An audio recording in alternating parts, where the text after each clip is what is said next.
Welcome to First Unitarian Society of Minneapolis, the birthplace of congregational humanism. We carry on that tradition of free thought today, dedicated to promoting a free search for truth, meaning, and justice. Our web address is firstunitarian.org. Thank you for joining us.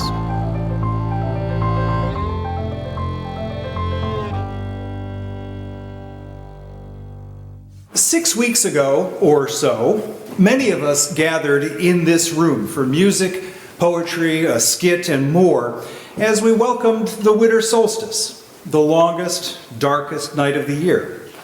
And in about 6 weeks or so, we will be here again to greet the spring equinox. In Minnesota, to think that the spring arrives in March may be a sign of madness. But we do it anyway. And here at FUS, marking the departure of one season and the arrival of the next is one of the ways we affirm our connections to the natural world and the cycles by which it operates. Now, 6 weeks from solstice, 6 weeks to equinox, this isn't a coincidence. We're at approximately the halfway point between the two. One of 4 moments in the astrological calendar referred to as a cross-quarter day. 2 of those 4 remain commonly known as May Day, or Beltane, and Halloween, or Samhain. A third is Lammas, and mark your calendars now for the first Sunday in August, when we can anticipate enjoying fresh baked bread from our wonderful kitchen crew. This particular cross-quarter day is more popularly known as Groundhog's Day, when we wait to watch a rotund creature named Phil crawl out of his lair to look for his shadow.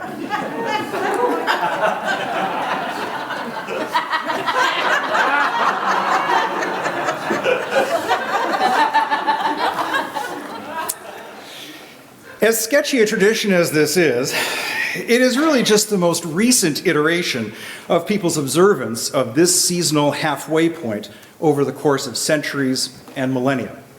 Celts, for example, knew the day as Imbolc, a word with numerous pronunciations, and given the more moderate climate of the Celtic world, they thought of this as the moment when life began to stir, unseen, beneath the surface of the earth, as it slowly prepared to break through into the growing warmth of spring. Unsurprisingly, many Imbolc celebrations include imagery involving seeds. Seeds which will in time give way to the buds and blossoms of spring, the lush growth of summer, and the harvests of the fall, before retreating back into the snow-scorched earth just to do it all over again. Certainly not unrelated to the cyclical growth of plants, which would be particularly important to an agricultural society. And to be clear, while many of us think of ourselves as urban creatures, if our society lacked agriculture, we'd be in pretty serious trouble. It's the cycle of light growing and fading over the course of the year. From winter solstice, where we welcome the darkness, to the summer solstice, the longest, sunniest day of the year, light slowly increases each day. Have you noticed it? That dinner is not quite as dark as it once was? Or that on the ride home you don't need to turn on the headlights quite as early? It's not your imagination. It's modest now, but there is more light. For this reason, this point in the calendar has often been associated with modest sources of light. Some societies use this time to extinguish their small hearth fires and then to rekindle them for the year to come. And of course, candles have featured consistently in these observations of winter's midpoint. Over the course of time, the early Catholic Church transformed the fire rekindling into its own event, known as Candlemas, when candles were blessed for use in the coming year. Locally, consider the scheduled return next weekend of the Luminary Loppet, just over here on Lake of the Isles, which will be decorated with candlelit luminaries. If you've never been to it, it really is quite beautiful. But even as far back as ancient Greece, reports Donna Hennis in her book Celestially Auspicious Occasions, candles featured at this time of year. She writes that the legend of Demeter, searching for her daughter, who has been abducted by Hades and taken to his subterranean lair.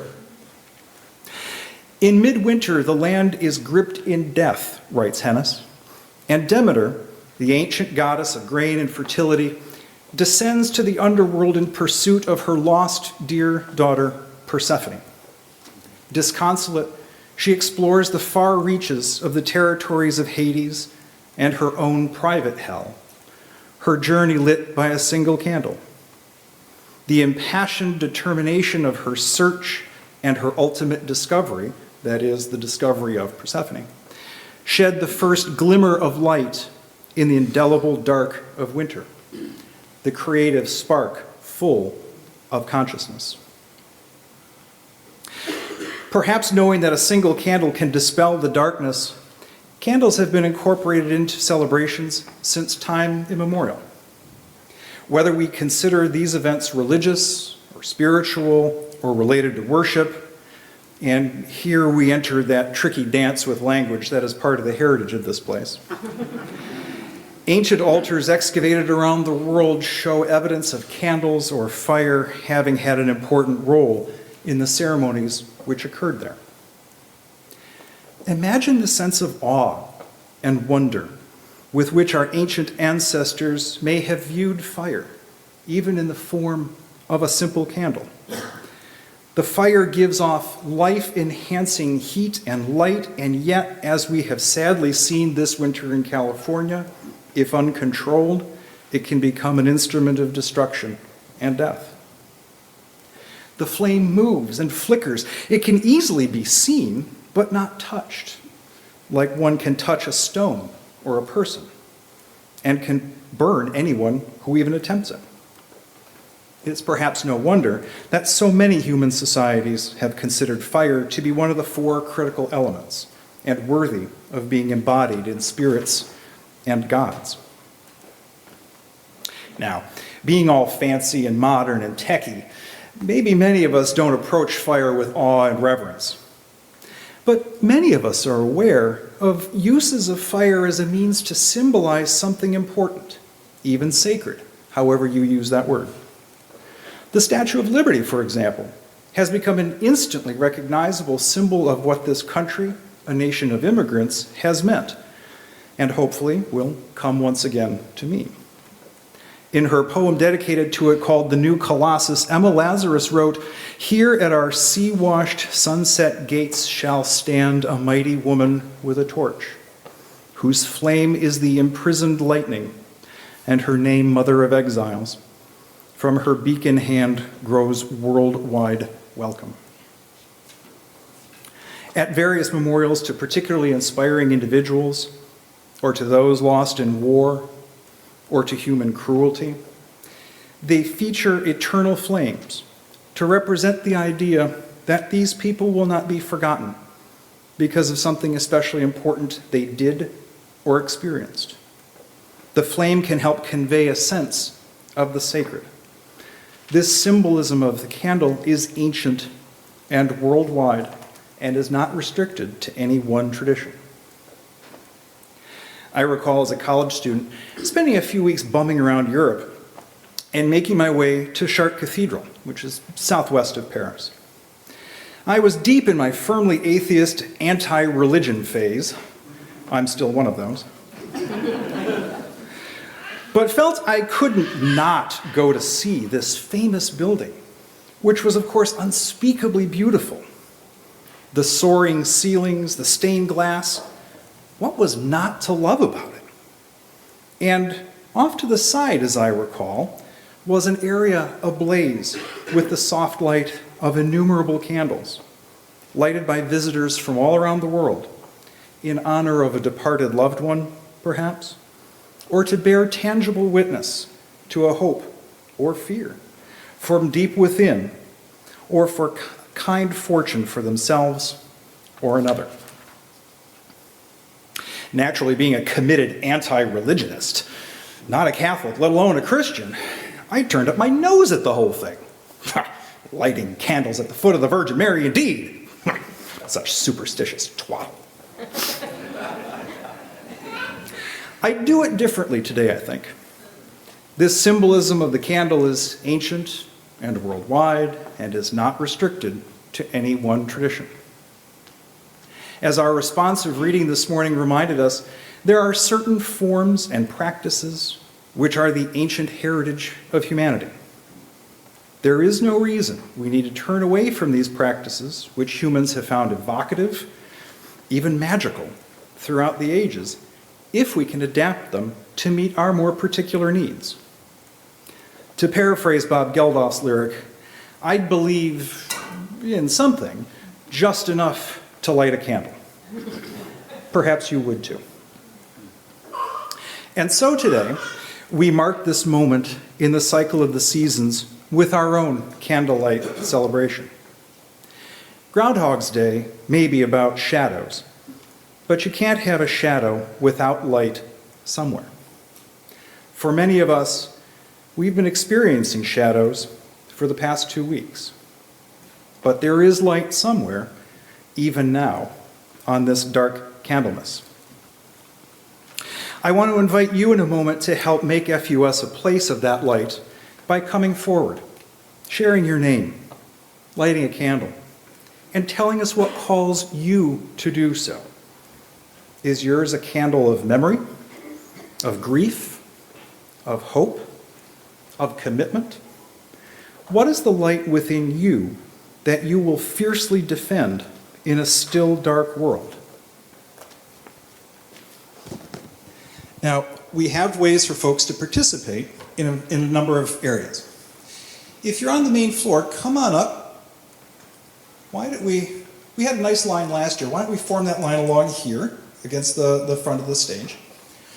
If you are participating online, please feel free to put your message in the chat. Jane is here and will be monitoring the chat. This is the tricky part. There we go. And we'll relay your thoughts to us here. If you're in the balcony and wish to share something, Kendrick there, standing and waving, please relay your message to Kendrick. He will get it down to us. We will light a candle for you here. But to get us started, Claire Nyquist from the Congregational Care Team will relay joys and concerns which they have received recently and will light a candle for those. Longtime FUS member Donald Asp passed away peacefully on Friday, January 31st. Thanks, Claire. As always, there will be a card basket downstairs in the lower assembly hall where you can send a greeting to those mentioned or to those who are not able to join us. And this is also a good time to remind people that the care team always welcomes new folks to get involved. If you're interested, please stop by the office after the assembly to learn more. Our theme in February is inclusion, and so this is where you are included. So if you have a joy, a concern, a hope, or a fear that you would like to express today and light a candle, come on up. We'll make this easy for you. Who will, or let Kendrick know upstairs, or put it in the chat online. Who would like to start us off? So I'm going to light this candle for hope that things go better in this country instead of on the downhill trend we're on right now. Yeah. Excellent. I light this candle for my sister-in-law, Maria, who died yesterday in Sydney, Australia. Fortunately, her children were there with her. Thank you. We have a candle of joy to share. Hoyt and Amy celebrate their 18th anniversary today.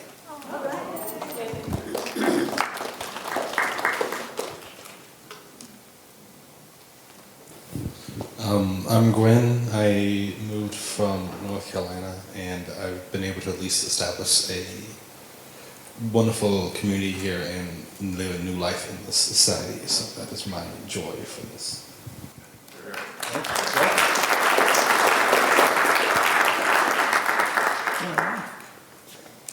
Good morning. I light a candle for all my family and friends out in Southern California who've been dealing with the fires. They are all safe. No news is good news. And tomorrow I celebrate 39 years of sobriety.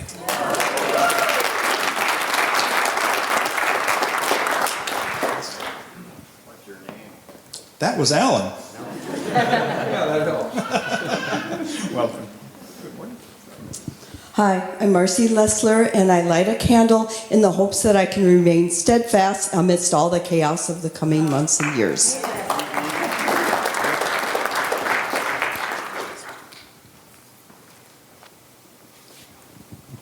This is a little hard.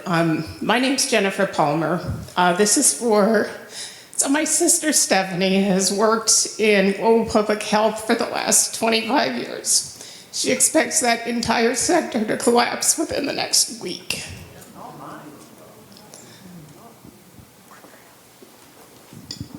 Marianne Lundquist. I light a candle in hope that we will all support the Ukrainian refugees that we have sponsored and welcomed, and the sadness that there was another refugee family that we were to have welcomed earlier in January, and because of this administration, it was cut off. So may we all help in any way we can to protect and help our Ukrainian refugees and also all who seek help here in this country.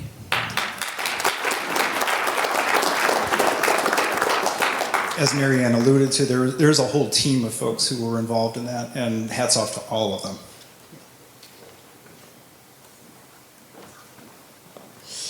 Hi, I'm Mickey, and I'm going to light a candle in hope of all the voices that we continue to be able to lift up in the work that I'm doing with Minnesota Women's Press. We're also getting funding soon to be able to do a 4-language guide related to deportation, and we're finding other support from others related to increasing humanitarian issues, and we're going to be able to keep lifting up voices to explain what they're going through. Thank you.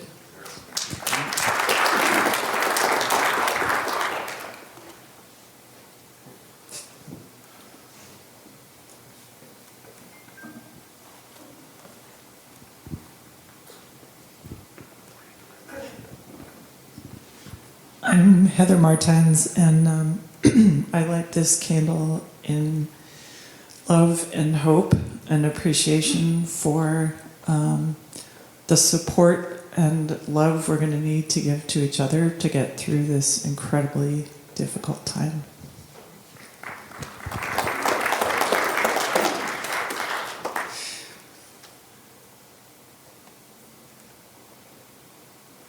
Thank you. We have a joy in the balcony. Peter wants to express just joy. We need that right now.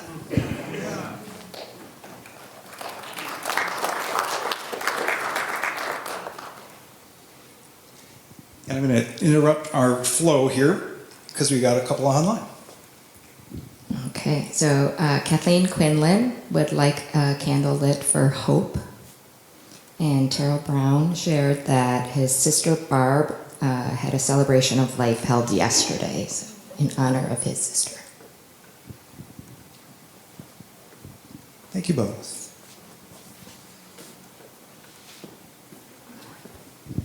Justice Renee, I light a candle with joy because my and my community's trans joy cannot be snuffed out and will last forever.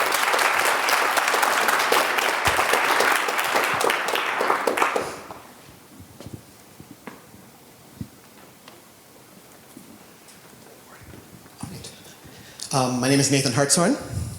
In a country in which Christian nationalism is swiftly gaining power and the ability to control and denude lives, I want to light a candle for the, quote, anti-religious impulse referenced earlier. The worthy impulse of Mark Twain and Albert Camus and Robert Greene Ingersoll and Julia Sweeney, and how that strain of thought provides a hope that humanity can overcome its dark fantasies.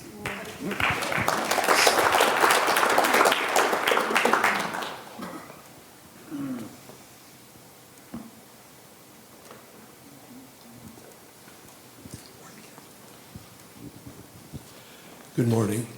I'm lighting this candle for my older sister, Alex Chase, who is battling stage 4 cancer. Thanks, Kim. Yes. Hi, I'm Alex Dvorak. I'm a visitor here today. Thank you for having me. Hi, everybody. I know a couple people over here. I am lighting a candle to ignite and make real a desire that I have had. I am very good at sort of preparing myself and keeping my own light, but we need to form community in some way, shapes, or forms, or I need to, I should say. I need to do the work of keeping this light alive and making the beautiful world more possible and more true, and I need to do that with others. So I'm lighting this for an intention to be in more community as I do that.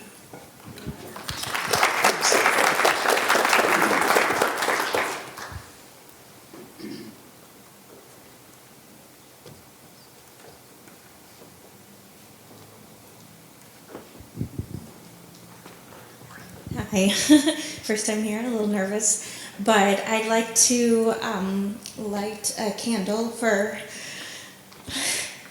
sorry, all of those impacted by the foreign aid freeze. So all my colleagues in international development who are losing their jobs in the US and internationally, and maybe myself, I hope that there's light somewhere for them and someone else to step in to protect their livelihoods and their well-being.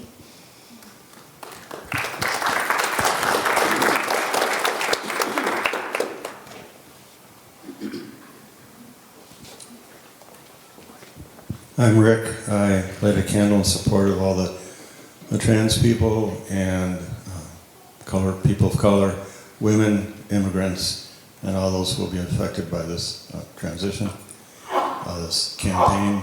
And also in the spirit of Mark Twain, who said, "The only weapon we have is laughter."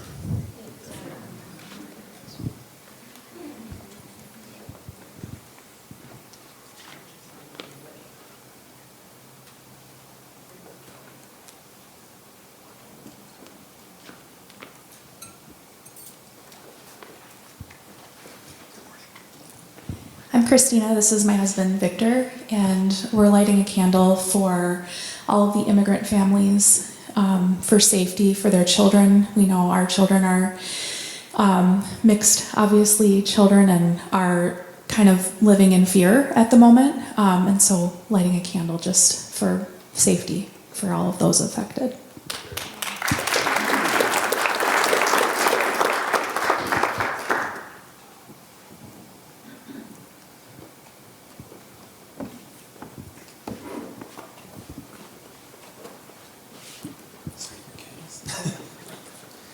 Hi everybody, I'm new here, I'm John, and I'm lighting kind of a two-part candle. One part holding space for profound grief and processing that, which I think is a huge amount of emotional labor and very real. The other one is lighting a candle for profound joy and optimism and hope despite seemingly negative odds.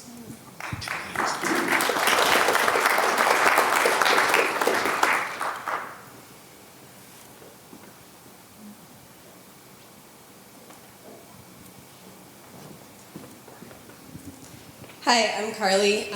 I am relatively new here.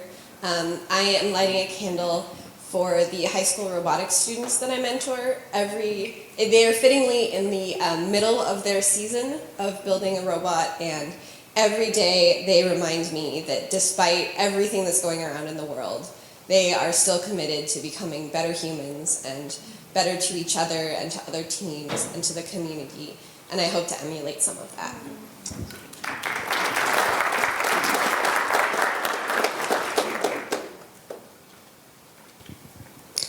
I'm Connie Tilden, and I am just in awe of a holiday like this that celebrates the orbiting of Earth, the powerful speed at which it goes, and I just want us to protect Gaia as well as much as we can.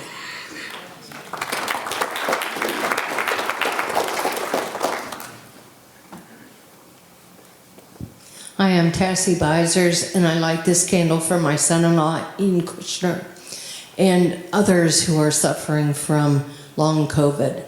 They feel like they're being forgotten already, so let's put the pressure on for more research.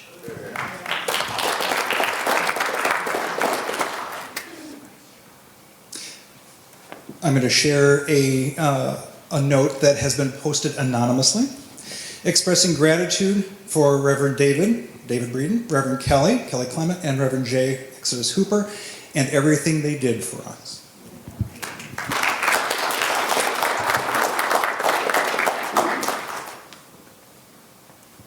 I'm Scott. I'm lighting a candle for my newest granddaughter. She's 6 weeks old. Her name is Joy.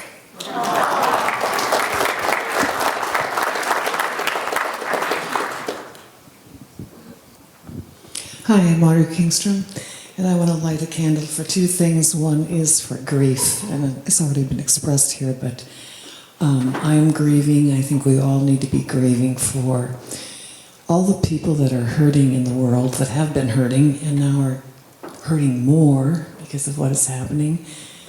People around the world. It is just devastating. And here in this country too, but around the world. And I also want to light the candle as a candle of compassion, that value, that impulse might grow in all of us, and may we somehow, as a community, as individuals, spread that intention of compassion that we need so much right now in the world.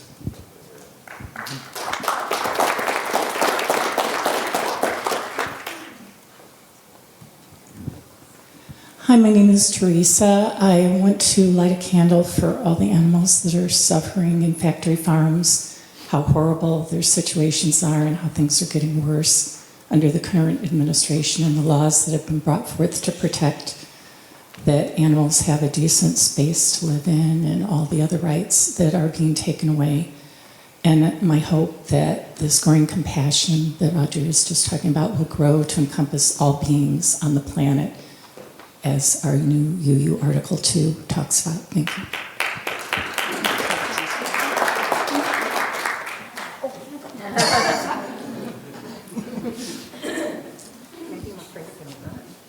Hi, I'm Lisa, and I'm lighting a candle in memory and celebration of the lives of my mom, who passed 5 months ago, and my dad, who passed 42 years ago. We have an online request for a candle from Carol Barkley. She is lighting a candle for thankfulness for being a part of this community for over 50 years.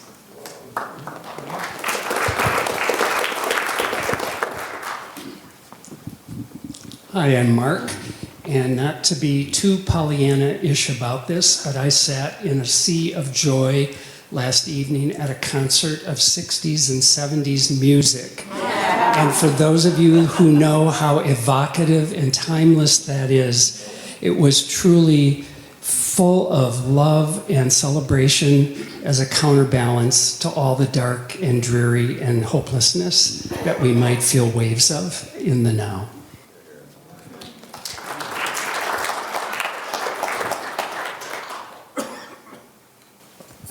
Hi, I'm Molly, and I want to light a candle for all the educators out there who bring so much care to our children every day and are creating spaces to have really amazing conversations. And a lot of those spaces are very inclusive, and they bring me so much hope. And so when I think, oh, what's going to happen, I just talk to my teacher friends, and they tell me the amazing things that are happening in their classroom. So I'm really grateful for that.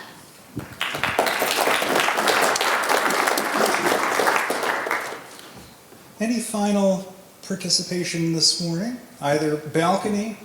Oh, yes, excellent. All right. Come on down. Good morning. My name is Bill. I'd like to light a candle of gratitude. I'm grateful that I woke up this morning, and I'm not kidding, and saw the sun, another sunrise. And I'm grateful that I am able to spend time with all of you.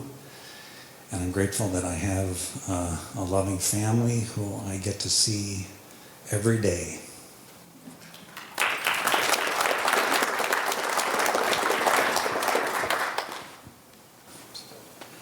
I think many of us are here today with some form of hope or fear or joy or grief or thoughts for the future that who may not have felt comfortable sharing. And that's fine. I want to light this final candle in honor of all of those that weren't shared with us yet this morning, and to hold all of those in our thoughts. Having lighted our candles to represent the energy we hold or seek, let's take a moment of silence to reflect on what we've heard here today and the ways that this light manifests itself in our lives and in the lives of this community.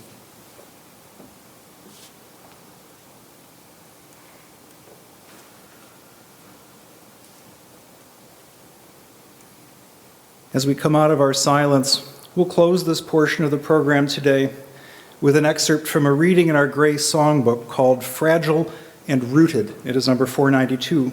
It's by Carolyn S. Owen Toll.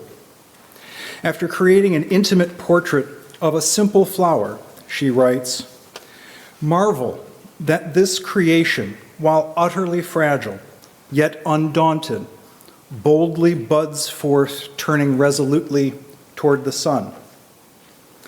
We too shimmer with expectation, exuding our own illuminations, color, pulse, and scent. Vulnerable, still we venture our lives courageously toward hope and light, at once fragile and rooted."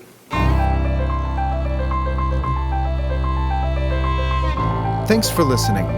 You can find much more about humanism and what's happening at First Unitarian Society of Minneapolis by visiting our website at firstunitarian.org.